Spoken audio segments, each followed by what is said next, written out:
नमस्कार, बहुत स्वागत है आपका। विस्तार न्यूज देख रहे हैं आप और मैं हूं आपके साथ सुमित शर्मा। बुलेटिन की शुरुआत में सबसे पहले बात होगी मोहन कैबिनेट की।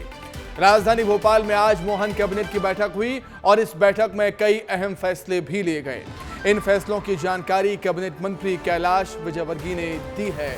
विजयवर्गीय ने बताया कि बिजली उपभोक्ताओं को सरकार 24,000 करोड़ की सब्सिडी देगी। इसके साथ ही स्वास्थ्य विभाग में प्रमोशन से खाली हुए पदों को सीधी भर्ती से भी भरा जाएगा। विजयवर्गीय ने यह भी बताया है कि सागर, खरगोन और गुना के तीनों विश्वविद्यालयों को उच्च शिक्षा विभाग से संबद्ध किया जाएगा। साथ ही चैत्र की गुड़ी पड़वा से 1 साल तक गौवंश रक्षा साल के रूप में मनाया जाएगा। ये मोहन सरकार के अहम फैसले हमने आपको बताए। मोहन सरकार के अहम फैसले हमने आपको बताए हैं कि किस तरीके से मोहन कैबिनेट में अहम फैसले लिए गए हैं और इसकी जानकारी कैलाश विजयवर्गीय ने दी है। बताया है विजयवर्गीय ने कि बिजली उपभोक्ताओं को 24,000 करोड़ की सब्सिडी देगी सरकार और इसके साथ ही स्वास्थ्य विभाग में प्रमोशन से खाली हुए पदों को सीधी भर्ती से भरा जाएगा। विजयवर्गीय ने यह भी बताया है कि सागर, खरगोन, गुना में जो तीनों विश्वविद्यालय हैं उन सभी को उच्च शिक्षा विभाग से संबद्ध किया जाएगा और चैत्र की गुड़ी पड़वा से 1 साल तक गौवंश रक्षा साल के रूप में मनाया जाएगा।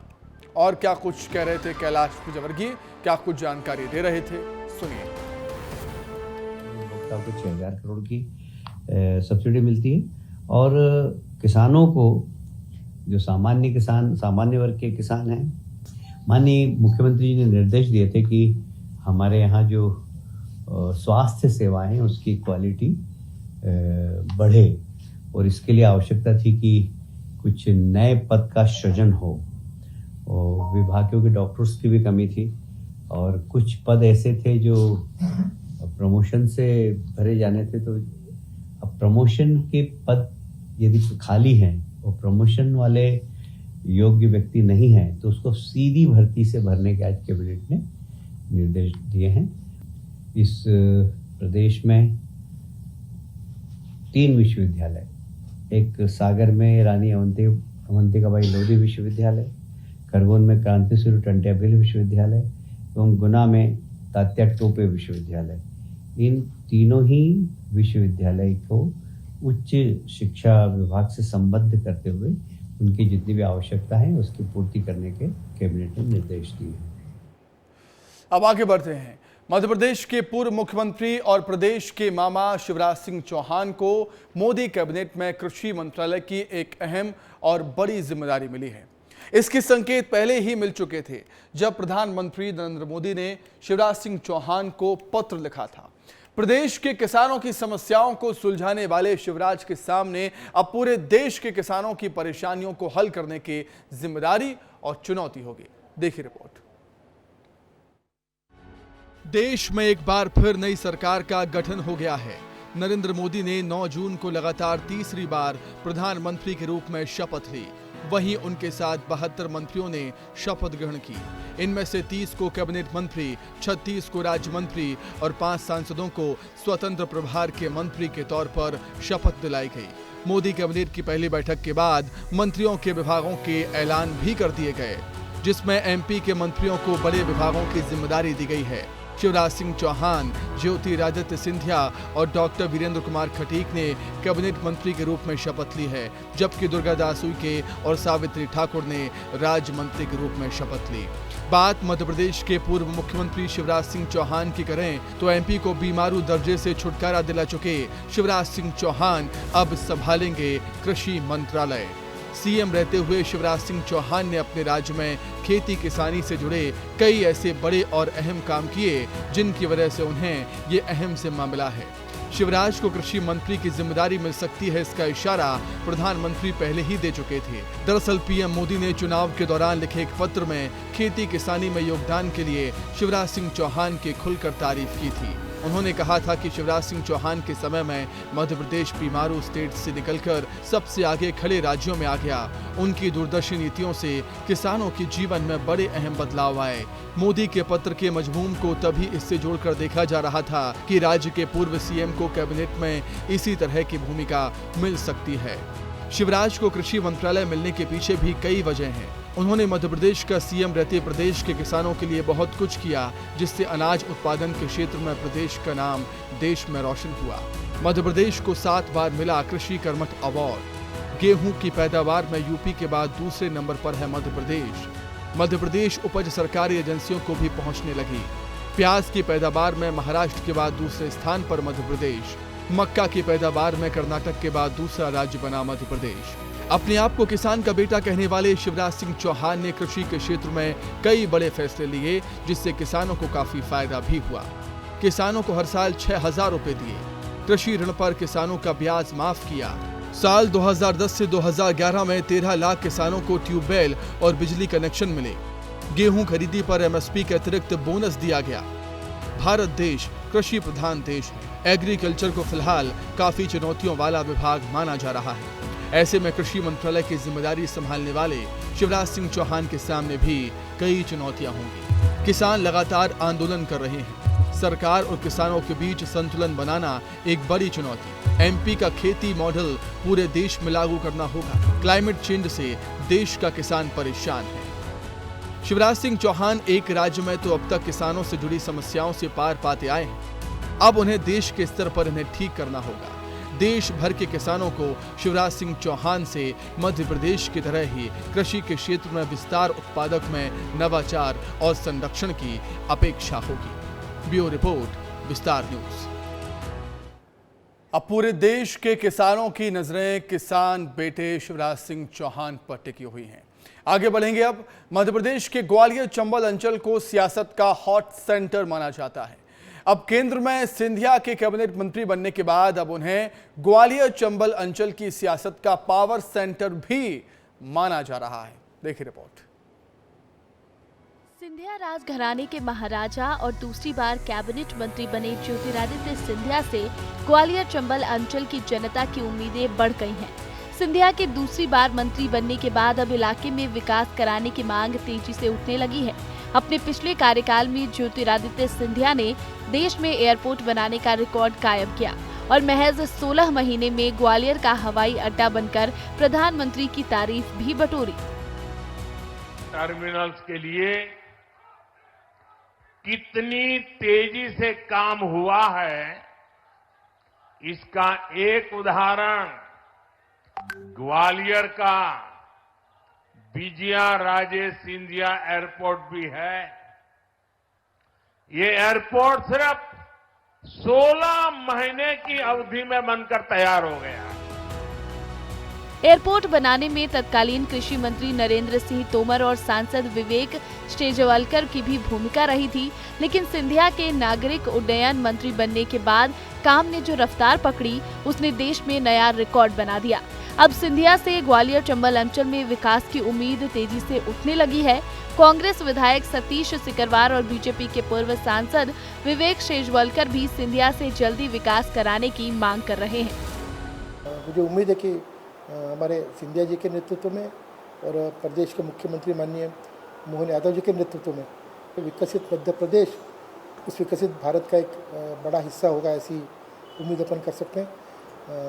इस अंचल की जो समस्याएं हैं, सड़कों के बारे में, रोजगार के बारे में, मेरा मानना है कि निश्चित रूप से इसके लिए काम आने वाले समय में होगा। सिंधिया जी से पूरे ग्वालियर अंचल के लोगों को उम्मीद है कि सिंधिया जी की जो उम्मीद है लोगों की, उस पर खरे उतरेंगे और ग्वालियर अंचल में, ग्वालियर चंबल अंचल में जिस प्रकार की समस्याएं, मूलभूत सुविधाओं की आवश्यकता है, उसके लिए वो काम करेंगे। वरिष्ठ पत्रकार भी मानते हैं कि केंद्र में सिंधिया की भूमिका बड़ी है और वो ग्वालियर चंबल अंचल से एकमात्र केंद्रीय मंत्री हैं। ऐसे में जो भी योजना अंचल के हिस्से आएगी, उसका श्रेय सिंधिया को ही मिल सकता है। ज्योतिरादित्य कहीं ना कहीं जो गवर्नमेंट की पावर है उसमें बड़े रोल में इस रीजन में दिखेंगे, लेकिन स्टेट गवर्नमेंट में जो इन्फ्लुएंस है वो नरेंद्र सिंह तोमर के को भी नहीं झुटलाया जा सकता। इसलिए अभी भी स्थिति वैसी ही रहेगी, या ये कहा जा सकता है कि 2 power of centre Gwalior Chambal संभाग में रहने वाले हैं। अब इकलौते ज्योतिरादित्य सिंधिया हैं जिस पर सबकी निगाहें टिकी हुई हैं। केंद्रीय मंत्री ज्योतिरादित्य सिंधिया विकास को लेकर क्या यहां पर एजेंडा स्थापित करेंगे, ये देखने वाली बात होगी। कैमरामैन संजय चंदेल के साथ अनिल गौर, विस्तार न्यूज। आइए अब शिवराज सिंह चौहान को सुन लेते हैं। कृषि मंत्रालय का जिम्मा संभालने के बाद क्या कुछ कर रहे हैं, सुनते हैं। जोर दिया है और कई असेट्स क्रिएट हो रहे हैं, लेकिन उसके साथ साथ एक और सपना है प्रधानमंत्री जी का, जिसको हमें पूरा करना है, और वो सपना है लखपति दीदी बनाने का सपना। महिला सशक्तिकरण हमारी सरकार का मिशन है। कई योजनाएं उसके लिए चल रही है और सेल्फ हेल्प ग्रुप्स के माध्यम से महिला सशक्ति का जो काम है, महिला सशक्तिकरण का, वो बहुत तेजी से हो रहा है। 1 करोड़ लखपति दीदियां बन चुकी है, उसको 3 करोड़ तक पहुंचाना है। अब ये तो मेरी अंतरात्मा और दिल के काफी करीब है। मैं वैसे भी बहन और बेटियों से बहुत लाड़ करता हूं, और आधी आबादी को पूरा न्याय मिले, इसके लिए हम लोग प्रयत्नरत हैं। इसलिए लखपति दीदी बनाने जैसे अभियान हमारे रोड मैप में शामिल रहेंगे। प्रधानमंत्री जी ने जो 100 डेज का एक हमको टास्क दिया है, उसको हमको पूरा करना है।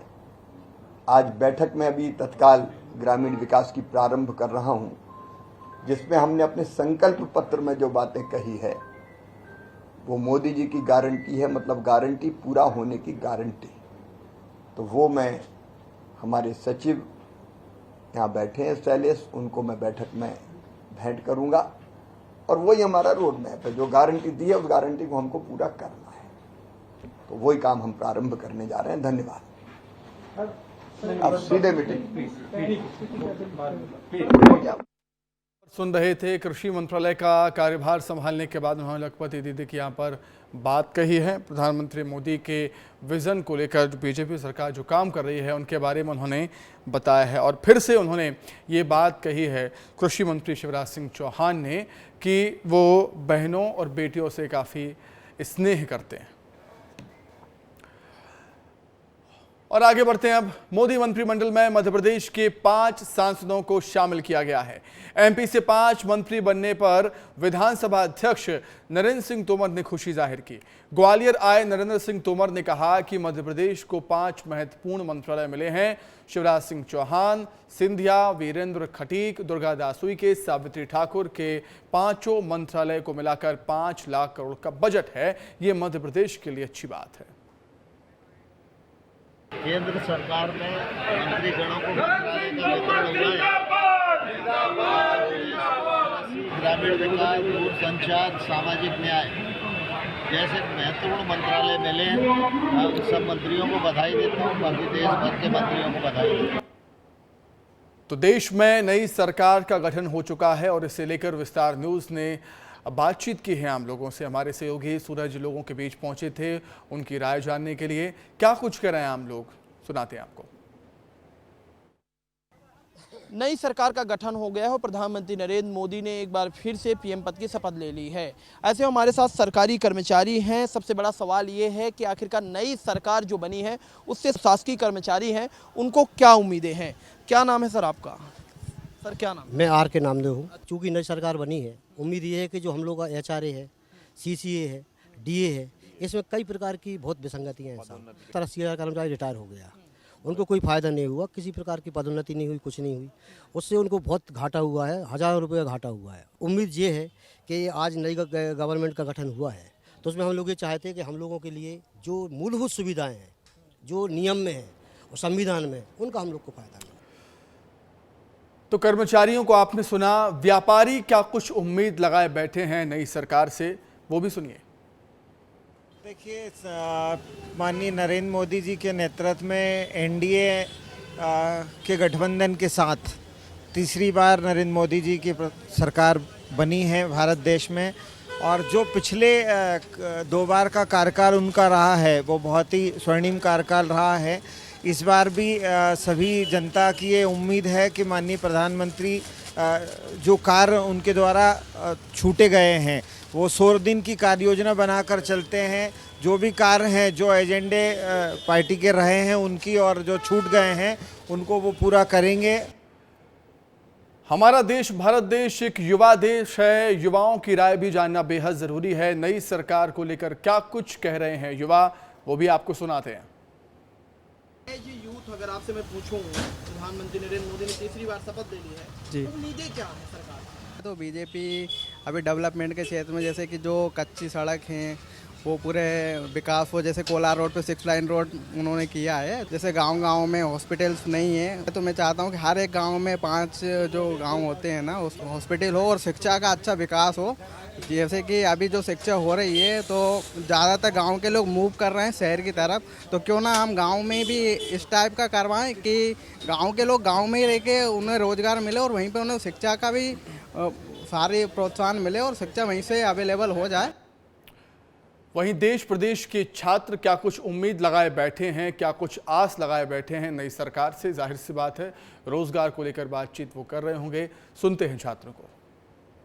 क्या नाम है आपका? अनुराग गुप्ता। अनुराग जी, क्या करते हैं आप? मैं स्टूडेंट हूँ अभी और ट्यूशन भी पढ़ाता हूँ बच्चों को। मतलब कोचिंग भी पढ़ाते हैं? जी जी। तो ऐसे में आपके सामने तो बहुत सारे मुद्दे होंगे, खासतौर पर रोजगार एक बड़ा मुद्दा होगा। जी जी। मैं चाहता हूँ पहली बात सरकार काम करे एजुकेशन पे। क्वालिटी ऑफ एजुकेशन बहुत ज़रूरी है, क्योंकि एजुकेशन तो है पहले से ही है, लेकिन क्वालिटी अभी भी बरकरार नहीं है। इसको बढ़ा सकते हैं, जैसे शिक्षा मंत्री हैं, जो भी मंत्री हैं और जो सरकार से जुड़े हुए कर्मचारी हैं, वो अगर एक्टिव हो जाएं, अगर उनके नेता जो भी विधायक दल चुन के जाता है वो सब भी एक्टिव हो जाएं अपने तरीके से, तो काम तैयार मतलब होने के लिए जनता तो तैयार है। अब लोग नेता जो लोग भी अगर एक्टिव हो जाएं तो जितने भी कर्मचारी हैं वो भी एक्टिव रहेंगे, तो इससे क्वालिटी जो है जो भी अभी मेंटेन कर रखी है सरकार, वो पहुँचे भी जन जन तक, मतलब युवाओं तक, जो भी स्टूडेंट्स है सबके पास वो पहुँचना भी चाहिए। अभी पहुँचने का उतना अभी लेवल नहीं हो पा रहा है। तो चलिए अब बात करेंगे छत्तीसगढ़ के बलौदाबाजार की, जहां पर आगजनी की घटना में सियासत भी आग में घी डालने का काम कर रही है। एक तरफ शासन प्रशासन अपने काम में जुटा है, तो कांग्रेस ने तरह तरह के आरोप लगा दिए हैं सरकार पर। क्या कुछ कह रही है कांग्रेस, क्या कुछ कहना है बीजेपी का सत्ताधारी दल का, और क्या कुछ अभी तक हुआ है, इस रिपोर्ट में देखिए।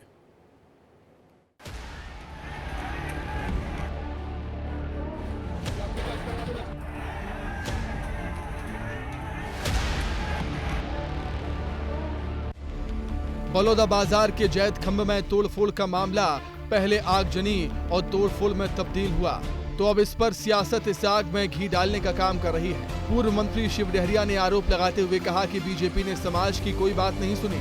छत्तीसगढ़ राज्य बनने के बाद पहली बार ऐसी घटना हुई है, ये बेहद शर्मनाक है। ये जो बलौदाबाजार में सतनामी समाज के जैत खंभ काटने के संबंध में जो विवाद स्थिति निर्मित हुई थी, सतनामी समाज ने पहले ही कहा था कि जो दोषी लोग हैं उनको गिरफ्तार किया जाए और उसकी जांच की जाए, लेकिन भारतीय जनता पार्टी की सरकार इस बात को सुनी नहीं और सही समय में इन लोगों ने कोई कार्रवाई नहीं किया। जिस तरह से कलेक्टर कार्यालय को सूचना दी गई थी, एसपी कार्यालय को सूचना दी गई थी कि हाँ समाज का धरना प्रदर्शन होगा, उसी दिन राज्य सरकार ने न्यायिक जांच की घोषणा की।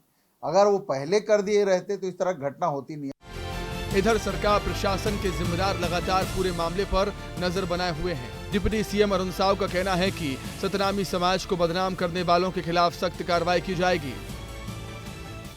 कल बलौदाबाजार में जो घटना हुई है, उस घटना की जितनी निंदा की जाए उतनी कम है।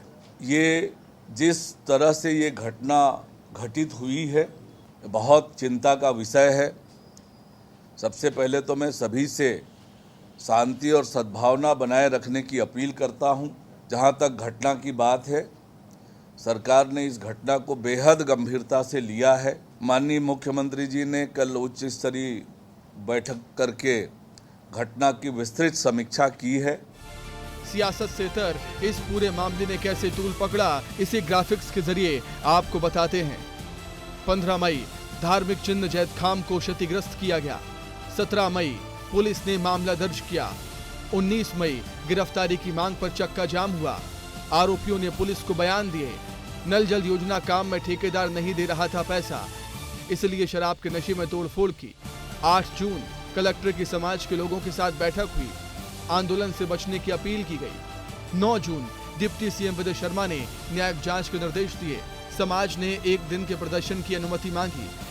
अचानक से लोग उग्र हुए और बवाल हो गया। इस मामले में वीडियो फुटेज के आधार पर 100 से ज्यादा लोगों की गिरफ्तारी भी हो चुकी है। बलौदाबाजार कलेक्टर लगातार पूछताछ और गिरफ्तारी के बाद कह रहे हैं कार्रवाई पर्याप्त हो रही है और मामला ये था कि 15-16 तारीख को के रात के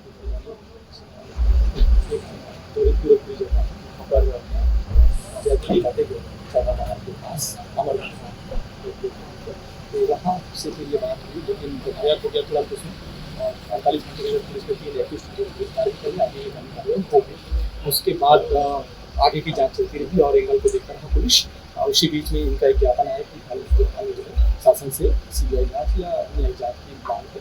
तो एक तरफ प्रशासन मुस्तैदी से काम में जुटा हुआ है, वहीं दूसरी तरफ विष्णुदेव साय सरकार भी पूरे मामले को लेकर एक्शन में है, तो वहीं सियासत भी अपने काम में लगी हुई है।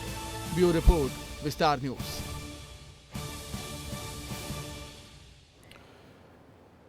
बलौदाबाजार में हुई हिंसक घटना को लेकर भिलाई विधायक ने सरकार पर निशाना साधते हुए कहा कि शांत स्वभाव वाला सतनामी समाज पुलिस और प्रशासन की बेदर्दी का शिकार हुआ है। निर्देशों पर कार्रवाई नहीं होनी चाहिए, हम इसका विरोध करते हैं। आपको हम सुनाएंगे क्या कुछ कह रहे हैं प्रदेश प्रवक्ता कांग्रेस के, लेकिन उससे पहले डिंडौरी की बात कर लेते हैं, जहां पर एक बार फिर से विस्तार न्यूज की खबर का बड़ा असर हुआ है। दरअसल सिंचाई परियोजना में बने करोड़ों की नहर से किसानों के लिए पानी छोड़ा गया था, लेकिन जगह जगह से लीकेज के चलते हजारों लीटर पानी बह रहा था। वहीं किसानों ने भ्रष्टाचार के आरोप लगाए थे कि नहरों को गुणवत्ताहीन बनाया गया है। खबर दिखाए जाने के बाद आनन फानन में जल संसाधन विभाग ने नहर के भ्रष्टाचार छुपाने के लिए नहरों में छोड़े गए पानी को ही बंद कर दिया। अब सवाल ये उठता है कि एक बार फिर किसानों को पानी नहीं मिलेगा। इसके अलावा करौंदी गांव के पास जबलपुर अमरकंटक नेशनल हाईवे में नहर के पानी लीकेज की वजह से बड़े बड़े गड्ढे हो गए, जिसमें कभी भी बड़ा हादसा हो सकता है। डिंडौरी में एक बार फिर विस्तार न्यूज की खबर का बड़ा असर देखने को मिला है। यहाँ पर बिलगांव मध्यम सिंचाई परियोजना के तहत करोड़ों रुपए की लागत से बने नहरों से किसानों के लिए पानी छोड़ा गया था। वहीं जगह जगह नहर क्षतिग्रस्त होने के कारण लीकेज हो रही थी, जिससे हजारों लीटर पानी व्यर्थ बह रहा था। अभी हम वर्तमान में खड़े हैं जबलपुर अमरकंटक नेशनल हाईवे में, जहां की तस्वीरें हमने विस्तार न्यूज में दिखाई थी। यहाँ पर जो पानी था झरने की तरह व्यर्थ बह रहा था। अब यहाँ पर आप देख सकते हैं किस प्रकार से बड़े बड़े गड्ढे हो गए हैं, जिसके कारण कभी भी कोई बड़ा हादसा हो सकता है। वहीं नहर बंद होने के बाद जल संसाधन विभाग के द्वारा यह जहमत नहीं उठाई गई कि इसकी मरम्मत करवा दी जाए। अगर कोई बड़ा हादसा होता है तो इसके जिम्मेदार कौन होगा। विस्तार न्यूज के लिए डिंडौरी से अनिल साहू की रिपोर्ट। तो डिंडौरी में एक बार फिर से विस्तार न्यूज की खबर का बड़ा असर हुआ है। सिंचाई परियोजना में बने करोड़ों की नहर से किसानों के लिए पानी छोड़ा गया था, लेकिन जब जगह जगह लीकेज हो नहर में तो पानी बह जाता है। और लगातार हम देख रहे हैं कि ऐसे ही भ्रष्टाचार कई योजनाओं में हमें देखने को मिलते हैं। जगह जगह लीकेज थे, नहर में हजारों लीटर पानी बह जाता था। किसानों ने भ्रष्टाचार के आरोप भी लगाए थे कि नहरों को गुणवत्ताहीन बनाया गया है। मामला संज्ञान में आया। विस्तार न्यूज ने खबर को प्रमुखता से दिखाया तो आनन फानन में अपनी गलती को छुपाने के लिए जल संसाधन विभाग ने नहर के भ्रष्टाचार को छुपाने के लिए पानी ही छोड़ना बंद कर दिया। हमारे सहयोगी अनिल साहू हमारे साथ जुड़ गए हैं इस खबर पर अधिक जानकारी के लिए। फोन कॉल पर जुड़े हुए हैं अनिल, विस्तार न्यूज ने खबर को दिखाया प्रमुखता से, तो इसका असर भी हुआ है, लेकिन असर कैसा कि भ्रष्टाचार को छुपाने के लिए नहर में ही पानी छोड़ना बंद कर दिया है जल संसाधन विभाग ने। जी सुमित, देखिए डिंडौरी जिले के बिलगांव मध्यम सिंचाई परियोजना सबसे बड़ा परियोजना है, जहां पर करोड़ों रुपए की लागत से नहरों का विस्तारीकरण किया गया था। वहीं किसानों को इस भीषण गर्मी में पानी देने के लिए पानी छोड़ा गया था। वहीं जब पानी छोड़ा गया तो देखा गया कि नहरें जगह जगह से लीकेज हो रही है, जिसकी वजह से हजारों लीटर पानी व्यर्थ बह रहा था, जिसकी खबर विस्तार न्यूज ने विस्तार से दिखाया। उसके बाद अधिकारी आनन फानन में आकर नहरों को बंद कर दिए हैं। अब सवाल यह उठता है कि अब किसानों को इस भीषण गर्मी में कहां से पानी मिलेगा, क्योंकि क्योंकि किसान रोजमर्रा की चीजें होती हैं, जैसे जानवर भी उनके पानी पीते हैं, किसान बिल्कुल कई प्रकार से यूज करते सवाल हैं। यही उठता है अनिल, सवाल यही उठता है कि ये कोई समाधान नहीं हुआ। ये कोई समाधान नहीं हुआ है कि नहर में लीकेज है तो पानी को ही छोड़ना बंद कर दो, जिससे भ्रष्टाचार, आपकी जो खामियां हैं, खमियां हैं, वो दिखना बंद हो जाए। इससे तो जल संकट आएगा किसान के सामने अनिल। जी, जाहिर सी बात है, इसमें जल संकट ही जा रहा है। इस मामले में जब हमने जल संसाधन विभाग के एसडीओ से जानकारी लेनी चाहिए तो उनने अपनी जवाबदेही से पल्ला झाड़ लिया और कैमरे के सामने बसते नजर आ रहे हैं। तो कहीं ना कहीं ये बड़ा भ्रष्टाचार है और नहरों में लीपापोती की जा रही है। तो ये बड़ा भ्रष्टाचार छुपाने के लिए आनन फानन में नहरों से पानी छोड़ना बंद कर दिया है। अब किसान पानी कहाँ से पाएंगे, बड़ा सवाल है। जी अनिल, बहुत धन्यवाद। अनिल, बहुत शुक्रिया आपका जुड़ने के लिए, तमाम बातचीत के लिए आपका बहुत धन्यवाद। तो देखा आपने कि किस तरीके से अपने भ्रष्टाचार को छुपाने के लिए जो सिस्टम है वो क्या क्या तरीके अपना लेता है। आगे बढ़ते हैं। अब बैतूल नगर पालिका की लचर कार्यप्रणाली से जनता परेशान नजर आ रही है। नगर पालिका के महावीर वार्ड में नगर परिषद ने सड़क का कार्य तो शुरू कर दिया, लेकिन वार्ड की जनता ठेकेदार द्वारा किए जा रहे निर्माण कार्य से बेहद परेशान है। रेत पर गिट्टी डालने के बाद काम बंद करने से रोज यहां पर हादसे होते हैं। आवाजाही में लोगों को काफी परेशानी होती है। देखिए क्या हाल है सड़क का। महावीर वार्ड पारदी ढाने को होते हुए रोड बन रही है, जिसमें गिट्टी डाल दी है ठेकेदार द्वारा और इसमें आवागमन में बहुत दिक्कत हो रही है। रोज़ 2-4 लोग गिर रहे हैं इसमें बाइक से।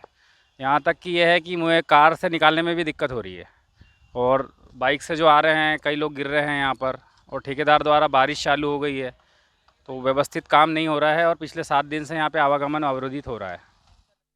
ये काम अभी चल रहा है और उम्मीद है कि वो समय सीमा में हम उसको पूरा कर लेंगे। अभी जो टाइम लिमिट उनको दी हुई है उसमें समय बाकी है और कोशिश ये कर रहे हैं कि वो समय सीमा के अंदर पूरा करें। बात करेंगे उज्जैन की। उज्जैन में महाकाल लोक की 118 प्रतिमाओं को बदला जाएगा। ये सारी प्रतिमाएं पत्थर की लगाई जाएंगी, जिसको लेकर काम भी तेजी से चल रहा है। सिंहस्थ के पहले ये प्रतिमाएं लगाने का टारगेट रखा गया है। उड़ीसा के कलाकार इन प्रतिमाओं को गढ़ रहे हैं, बना रहे हैं और पहले फेज में सप्त ऋषियों की और भगवान शिव की मूर्ति बनाई जाएगी और इसके बाद धीरे धीरे सभी मूर्तियों को आकार दिया जाएगा, बदल दिया जाएगा। नई मूर्तियों पर करीब 25 से 30 लाख रुपए खर्च होने की संभावना है। वहीं 106 मूर्तियों पर करीब 30 करोड़ रुपए खर्च होने का अनुमान है। महाकाल लोक में जो प्रतिमाएं हैं उसको लेकर के उसको और सुदृढ़ किया जाए और पत्थर की प्रतिमाएं स्थापित की जाए, इसके लिए संस्कृति विभाग के द्वारा एक कार्यशाला यहाँ पर स्थापित की गई है ग्रामीण हाट बाजार में, जहाँ पर कि आर्टिस्ट नई मूर्तियाँ बनाने का कार्य कर रहे हैं। इसका पूरा प्रपोजल संस्कृति विभाग द्वारा दिया गया है और शीघ्र ही इसमें कार्रवाई करते हुए चरणबद्ध तरीके से मूर्तियों को रिप्लेस करने का कार्य किया जाएगा। 2022 की तारीख इतिहास के पन्नों पर दर्ज हुई थी जब प्रधानमंत्री नरेंद्र मोदी ने श्री महाकाल लोक की विश्व को सौगात दी थी। 118 प्रतिमाएं वहां पर स्थापित की थी, साथ ही लाइट एंड साउंड और अद्भुत आकर्षण विद्युत सज्जा के साथ महाकाल लोक की सौगात मिली थी।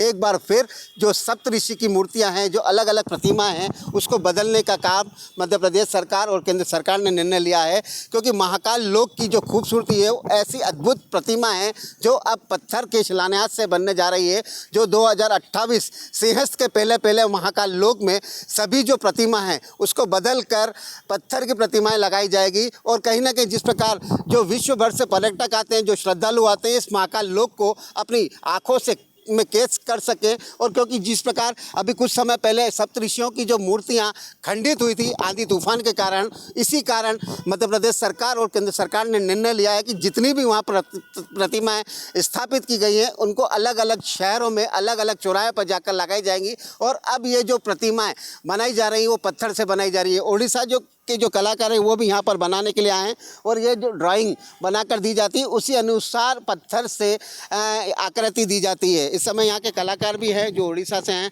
किस प्रकार की मूर्तियाँ बना रहे हैं और ये कहाँ लगने वाली है? अभी तो ये महाकाल पीठ में लगेगा मंदिर में, सप्त ऋषियों का मूर्ति बन रहा है। पहला वाला मूर्ति जमदग्नि का अभी बन चुका है, मिनिमम 70% बन चुका है। अभी 10-15 दिन इसमें काम लगेगा, उसका दूसरा काम शुरू होगा। ये तो देखना होगा कि आखिर 118 जो प्रतिमा महाकाल लोक में लगी है उनको कहां कहां पर स्थापित किया जा सकता है, और ये जो काम पत्थर से मूर्तियां बनाने का काम चल रहा है 2028 के पहले लगभग संपूर्ण कर लिया जाएगा। जो अधिकारियों का कहना है कि 2028 के पहले महाकाल लोक में सभी मूर्तियां पत्थर की लगाई जाना है। महेश सिंह ठाकुर के साथ संतोष कृष्णानी, विस्तार न्यूज़, उज्जैन। और इसी खबर पर अधिक जानकारी के लिए हम बातचीत करेंगे। हमारे सहयोगी संतोष हमारे साथ जुड़ गए हैं फोन लाइन पर। संतोष, जैसा कि हम सब जानते हैं कि इससे पहले आंधी तूफान बारिश में ये मूर्तियां खंडित हो गई थी, अब पत्थर की मूर्तियां लगाने का काम शुरू हो चुका है और संघर्ष की तैयारी अभी से ही शुरू कर दी है। बिल्कुल सुमित, पता ना कि विश्व प्रसिद्ध बाबा महाकालेश्वर की नगरी में जो 11 अक्टूबर 2022 की तारीख जो इतिहास के पन्नों पर दर्ज हुई थी, जब प्रधानमंत्री नरेंद्र मोदी के हाथों से श्री महाकाल लोक की सौगात मिली थी, लेकिन बीच में जो प्रतिमा स्थापित है वो फाइबर से लगाई गई थी। आखिर क्यों उस समय फाइबर से लगाई गई, इस पर भी सवाल खड़े होते हैं, क्योंकि जब उस पर पूरा जो स्ट्रक्चर वो पत्थर से प्रतिमाएं लगाना था, जो कि अब जाकर प्रतिमाएं पत्थर से बनाकर वहां पर स्थापित की जाएंगी। तो कहीं ना कहीं एक बार फिर महाकाल लोक की खूबसूरती अब पत्थरों की जो प्रतिमाएं निर्मित हो रही हैं, जो बनाई जा रही हैं, वो यहाँ लगाने और बनाने का काम किया जा रहा है। और 2028 के पहले 118 जो महाकाल की जो खूबसूरती और महाकाल की जो अलग अलग छवियां हैं उसको उतारने का काम यहाँ पर किया जा रहा है। सबसे पहले जो सप्तऋषियों की जो प्रतिमा है उसको बनाने का काम उड़ीसा के कलाकार कर रहे हैं, जो जल्द ही 6-7 प्रतिमा जो सप्तऋषियों की वो लगेगी। उसके बाद चरणबद्ध के माध्यम से अलग अलग जो प्रतिमा है उसको लगाने का काम यहाँ पर किया जाएगा। जी सुमित। ठीक है संतोष, बहुत धन्यवाद आपका जुड़ने के लिए, तमाम जानकारी के लिए, बातचीत के लिए आपका बहुत शुक्रिया। आगे बढ़ते हैं। वहां गुना में अतिक्रमण करने वाले से परेशान होकर एक शख्स ने अपने बच्चों के साथ दंडवत यात्रा करते हुए कलेक्टर दफ्तर पहुंचा, जहां उन्होंने कलेक्टर से इंसाफ की गुहार लगाई है। युवक के बच्चे हाथ में अतिक्रमण हटाने की मांग वाले बैनर और पोस्टर दिए हुए थे। परिवार के सदस्यों ने अतिक्रमण करने वालों और नगरपालिका के खिलाफ प्रदर्शन भी किया। श्योपुर में पुलिस ने नशे के खिलाफ कड़ी कार्रवाई की। अलग अलग जगहों पर कार्रवाई करते हुए स्मैक और शराब जब्त की है। वहीं 5 लाख की स्मैक के साथ ही 2 आरोपियों को गिरफ्तार भी किया गया। गिरफ्तार दोनों आरोपी राजस्थान के झालावाड़ के रहने वाले बताए जा रहे हैं। वहीं दूसरी कार्रवाई विजयपुर थाना पुलिस ने की है। शराब का अवैध परिवहन करते हुए 2 आरोपियों की गिरफ्तारी हुई है। उनके पास से 40 पेटी शराब जब्त हुई है। वहीं श्योपुर में सिटी कोतवाली पुलिस ने बाइक सवार 2 लोगों को अरेस्ट किया और उनके पास से 288 क्वार्टर शराब जब्त की। अपन ने जो ड्रग्स के खिलाफ और जो नशे के खिलाफ ओवरऑल जो एक जंग छेड़ रखी है, तो उसी के तहत जो है कल मानपुर थाने के द्वारा जो है कार्रवाई की गई, जिसमें 50 ग्राम स्मैक जो है पुलिस के द्वारा पकड़ा गया। तो मशरूका करीब 5 लाख रुपए का है। इसमें 2 आरोपी हैं। आरोपी के नाम मोहन लाल पुत्र घीसालाल और हीरालाल, दोनों झालावाड़ राजस्थान के रहने वाले हैं और इनके ये मोटरसाइकिल से माल ला रहे थे, तो मोटरसाइकिल भी जब्त किया गया है। वहीं डिडौरी के शेहपुरा इलाके में इनामी बदमाश को पुलिस ने गिरफ्तार किया है। बदमाश पर हत्या का आरोप है। आरोपी ने मामूली विवाद में तोसा बहेलिया नाम के युवक की हत्या कर दी। तभी से आरोपी मोबाइल बहेलिया फरार चल रहा है और वहीं एसपी ने आरोपी पर 10,000 रुपए का इनाम जारी किया। करीब 9 महीने बाद आरोपी को पुलिस ने यूपी के गोरखपुर से गिरफ्तार किया। आरोपी मोबाइल बहेलिया अनवर बहेलिया, तोसा बहेलिया की हत्या करके ये फरार था और ये मोबाइल बहेलिया फरार था, जिसे वरिष्ठ अधिकारियों से अनुमति लेकर गोरखपुर से इसको गिरफ्तार करके लाए हैं। पुलिस अधीक्षक महोदय के द्वारा 10,000 रुपये का इनाम की उद्घोषणा किए थे। वहीं पन्ना में 2 पक्षों में विवाद का मामला सामने आया है, जहां विवाद में जमकर लाठी डंडे चले, जिसका लाइव वीडियो सामने आए हैं, जिसमें दोनों ही पक्षों के लोग घायल हुए हैं। वहीं पुलिस ने दोनों ही पक्षों की शिकायत दर्ज कराई है। तो विवाद में जमकर लाठी डंडे चल गए हैं। पन्ना में 2 पक्षों में विवाद हो गया। विवाद में जमकर लाठी डंडे चले, इसका वीडियो भी सामने आया। हालांकि विवाद की वजह क्या थी ये पता नहीं चल पाया, लेकिन लाठी डंडों से एक दूसरे पर हमला कर दिया, जिसमें दोनों ही पक्षों के लोग घायल हो गए। पुलिस ने दोनों पक्षों की शिकायत पर केस दर्ज कर लिया है, मामला दर्ज कर लिया है। कल ये पक्ष यहाँ पर आए थे एसपी ऑफिस में शिकायत करने के लिए और उनके द्वारा अपना आवेदन दिया गया है, जिसमें उनके द्वारा उनके साथ मारपीट की घटना होना बताया गया है। थाने पर भी इस बाबत जो है वो कायमी हुई है और जो दूसरा पक्ष है मतलब क्रॉस कायमी है, दोनों ही पक्षों के अगेंस्ट में मारपीट के मुकदमे कायम हुए हैं। पुलिस अभी इसमें जांच कर रही है। दोनों पक्षों के मेडिकल भी कराए गए हैं और अब जो भी मेडिकल रिपोर्ट आती है तो उस अनुसार प्रकरण में अग्रिम कार्यवाही की जाए। उधर रायपुर में जल संकट को लेकर लाखे नगर चौक में बीजेपी पार्षद धरने पर बैठे हैं। पार्षद मृत्युंजय दुबे और उनके साथ बड़ी संख्या में स्थानीय लोग धरना प्रदर्शन कर रहे हैं। लाखे नगर, एकता नगर, मैत्री नगर समेत जोन 5 के कई इलाकों में जल संकट को लेकर लोग प्रदर्शन कर रहे हैं। लोगों ने शाम तक पानी न आने पर रात भर धरने पर बैठने की चेतावनी दी है।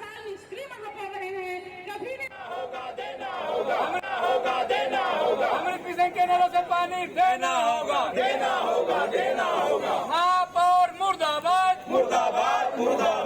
मैं बहुत धन्यवाद मृत्युंजय भाई के लिए देती हूँ, क्योंकि आज हम मैत्री नगर, अश्वनी नगर, सुंदर नगर सारे जनता के लिए आज घर पर आए और अपने अधिकारी को भोगते हैं। अब बात सियासत की। राज्यसभा की 10 सीटें रिक्त हुई हैं। बिहार, महाराष्ट्र से 2-2 सीटें खाली हुई हैं। एमपी से 1 सीट खाली हुई है। असम से 2 सीटें खाली हुई हैं। लोकसभा चुनाव में जीत के बाद राज्यसभा की सीटें खाली हुई हैं। जी हां, राज्यसभा की 10 सीटें खाली हो गई हैं। बिहार, महाराष्ट्र से 2-2, मध्य प्रदेश की 1 सीट, असम से भी 2 सीट खाली हो गई है। एमपी से आपको बता दें, राज्यसभा सांसद सिंधिया लोकसभा चुनाव जीत चुके हैं और मंत्री भी बन चुके हैं, उनकी सीट खाली हुई है। और वैसे ही बिहार, महाराष्ट्र से 2-2 और असम से 2 सीटें खाली हुई। इसी पर अधिक चर्चा करने के लिए हम सीधे रुख करेंगे। हमारे सहयोगी अमृत तिवारी हमारे साथ जुड़ गए हैं फ़ोन कॉल पर। अमृत, अभी चुनाव ही संपन्न हुए हैं, देश में नई सरकार गठन हुआ है, राज्यसभा की 10 सीटें खाली हो चुकी हैं, अब इन पर भी चुनाव निश्चित तौर पर। सुमित, जैसे ही चुनाव लड़ने के लिए ये उम्मीदवार गए थे तभी ये तय था कि अगर इस पे हार जीत होता है उसके बाद ये सीटों का खाली होना तय है। वैसे राज्यसभा की सीटों की अगर बात करें तो हर 2 साल में सीटें जो है 2/3 खाली होती हैं और उन पे चुनाव होता है। लेकिन अब जब ये सीटें खाली, बड़ी अहम और हाई प्रोफाइल सीटें हैं, जिसमें से जो 10 नाम है उसमें आपको बताऊं कि कामाख्या प्रसाद हैं, सर्बानंद सोनोवाल जो असम के पूर्व चीफ मिनिस्टर भी रहे हैं उनका है, और उसके बाद मीशा भारती जो लालू यादव की बेटी है बिहार से, उनकी भी सीट खाली हुई है। दीपेंद्र सिंह हुड्डा है हरियाणा से, इनकी भी खाली है। ज्योतिरादित्य सिंधिया मध्य प्रदेश से, इनकी भी सीट खाली है। दीपेंद्र हुड्डा की अगर खासतौर पर बात करें तो एक बड़ी रोचक चीज ये लगे हाथ बताता चलूं कि उनकी सीट जब पहले थी, उनको जब वो लोकसभा चुनाव लड़ने गए थे वहीं पे उनके राज्यसभा की सीट का समीकरण भी अब जो अभी जानकारी मिल रही है कि बदला हुआ नजर आ रहा है। वहां पे भारतीय जनता पार्टी की एक तरह से जो समीकरण है वो वहां भारी पड़ता हुआ दिखाई दे रहा है, क्योंकि निश्चित तौर पर जो 10 राज्यसभा सीटें खाली हुई हैं, 10 नए राज्यसभा सांसद हमको अब मिलेंगे निश्चित तौर पर, और कवायद भी अब कहीं ना कहीं शुरू हो जाएगी कि किसको भेजा जाए राज्यसभा। बिल्कुल सुमित, अब इसको लेकर के ही मंथन है कि कौन जो है राज्यसभा जाएगा, क्या किस राज्य से किसकी को कोटे में किसको डाला जाएगा। अब यही सारी चीजें मंथन इसी पे चलना है। अगर देखेंगे तो इसमें से अधिकांश जो सीटें हैं जहाँ पे जो भारतीय जनता पार्टी, जैसे महाराष्ट्र में पीयूष गोयल रहे हैं, ज्योतिरादित्य सिंधिया मध्य प्रदेश से रहे हैं, तो इस तरह की सीटों पे जो है खासतौर पे तवज्जो होगी कि इनकी जगह कौन लेगा, कौन आएगा। अभी इसको लेकर के फिलहाल जो है कोई नाम ऐसे सामने नहीं आया, लेकिन माना जा रहा है कि इन सीटों से किसी का दावर चेहरे को ही वहां से उनकी वापसी कराने की कोशिश की जाएगी। ठीक है अमृत, बहुत शुक्रिया, बहुत धन्यवाद आपका जुड़ने के लिए, तमाम जानकारी के लिए, बातचीत के लिए बहुत धन्यवाद। आगे बढ़ते हैं, एक बार फिर से बात छत्तीसगढ़ की राजधानी रायपुर में स्काई वॉक का मुद्दा सियासत का स्मारक बन चुका है, लेकिन आदर्श आचार संहिता खत्म होने के बाद साय सरकार जल्द ही इसे लेकर कोई बड़ा फैसला ले सकती है। रिपोर्ट देखें। राजधानी रायपुर का मुख्य मार्ग इस बात का गवाह है कि अगर सरकारी प्रोजेक्ट सही समय पर पूरा ना हो तो कबाड़ का स्मारक बन जाता है। बीजेपी सरकार में शुरू हुआ प्रोजेक्ट करीब 7 साल के बाद भी पूरा नहीं हो पाया, लेकिन अब आचार संहिता खत्म होने के बाद साय सरकार इस प्रोजेक्ट को लेकर फैसला लेने जा रही है। राजधानी रायपुर में जब अधूरे पड़े परियोजनाओं का जिक्र होता है तो सबसे पहला नाम रायपुर स्काई वॉक का आता है। और स्काई वॉक की तस्वीर देखिए आप कि लगभग 5 सालों से ये स्काई वॉक इसी तरीके से अधूरा पड़ा हुआ है। इस पर कांग्रेस की सरकार आने के बाद में रोक लगा दी गई थी और जिसके बाद अब फिर से भाजपा सरकार आ गई है तो नई आस तमाम लोगों को जगी है कि ये स्काई वॉक कंप्लीट होगा या फिर इसका सार्थक उपयोग होगा। तो तस्वीर देख सकते हैं आप कि इस स्काई वॉक के जो सामग्री है, जो इसमें पार्ट्स लगाए गए हैं, वो भी जर्जर होने की स्थिति पे दिखाई दे रहे हैं और तमाम पार्ट्स पर जंग लगता हुआ दिखाई दे रहा है। इसके अलावा लगभग 50% से ज़्यादा का काम पूर्ण हो चुका है, लेकिन अभी भी जो चढ़ने और उतरने के लिए जो सीढ़ियाँ बनाई जानी थी वो पूर्ण रूप से कंप्लीट नहीं हो पाई हैं, जिसकी वजह से ये स्काई वॉक अभी भी अधूरा है। इसके अलावा पिलर्स के काम हो गए हैं और जो ऊपर में रोड बनाई जा रही थी, पाथवे बनाया जा रहा था, उस पाथवे का भी काम लगभग 70% जो है वो पूर्ण हो चुका है। अब क्योंकि सरकार ने आदर्श आचार संहिता खत्म होने के बाद में नए सिरे से इसको बनाने को लेकर या फिर इस पर जो बेहतर विकल्प हो सकता है उसको लेकर अधिकारियों को तलब किया है। उप मुख्यमंत्री अरुण साव ने इसकी जानकारी मंगाई है और ऐसे में एक बार फिर से नई आस जगी है कि रायपुर स्काई वॉक का सार्थक निर्णय हो पाएगा। इस पूरे मामले में क्या सियासत देखने को मिल रही है वो भी आपको बताएंगे, लेकिन उससे पहले स्काई वॉक की टाइमलाइन को समझिए। साल 2017 में प्रोजेक्ट लाया गया, महज 15 दिन में टेंडर निकाले गए, चंद महीनों में प्रोजेक्ट की कीमत बढ़ी, 50 करोड़ का प्रोजेक्ट 78 करोड़ का हो गया। साल 2018 में कांग्रेस की सरकार बनी, साल 2019 में काम पर रोक लगी, 70% काम हो चुका था पूरा। कांग्रेस ने भ्रष्टाचार का आरोप लगाया, भूपेश सरकार ने जांच कमेटी को सौंपी, 5 साल बाद भी रिपोर्ट सामने नहीं आई। अब फिर स्काई वॉक मामले की फाइलें खुलेंगी। अब आचार संहिता खत्म होने के बाद डिप्टी सीएम अरुण साव ने अब आगे बढ़ते हैं। जांजगीर चांपा पुलिस ने नशे की सिरप की बिक्री करने वाले 2 आरोपियों को गिरफ्तार किया है और दोनों ही आरोपियों को न्यायिक रिमांड में भेज दिया है। वहीं पुलिस ने दोनों आरोपियों के पास से 62 नग नशीली सिरप बरामद की।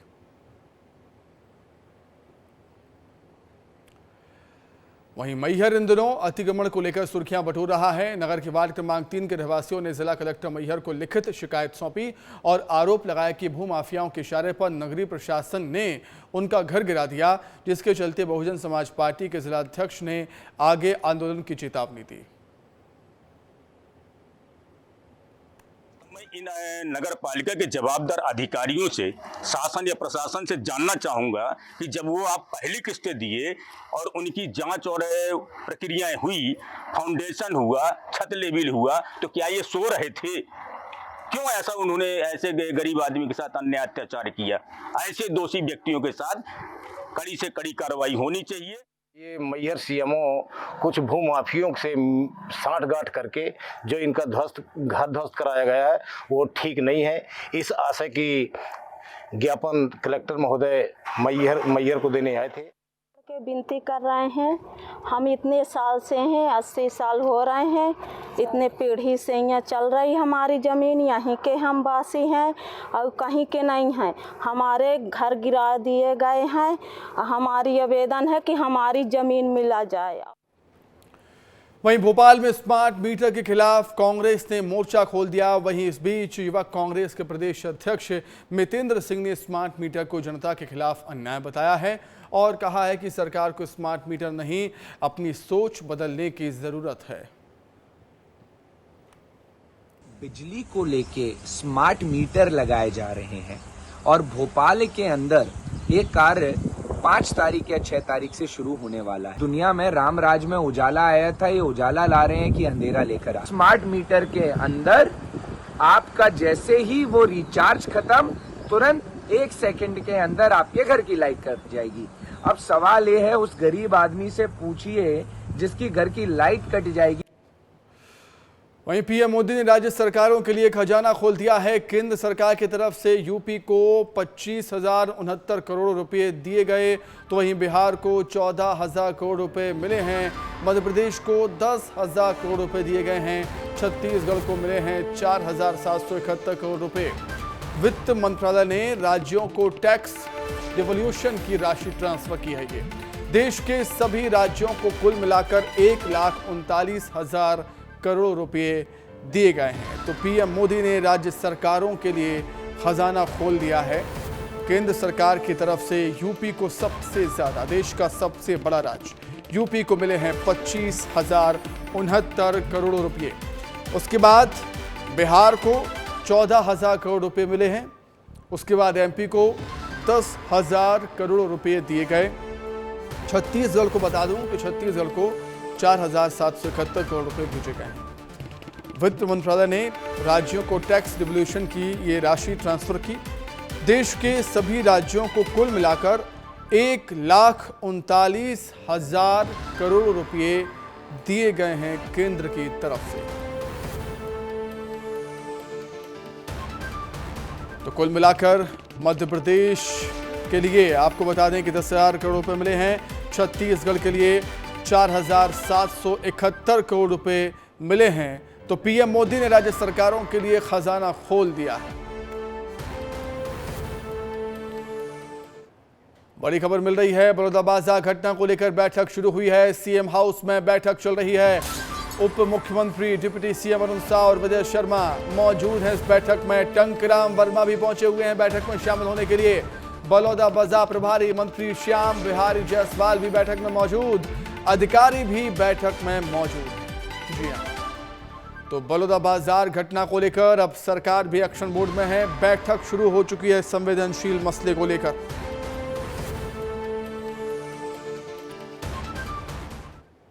और इसी के साथ ही बुलेटिन में इतना ही। खबरें लगातार जारी हैं, देखते रहिए विस्तार न्यूज। नमस्कार।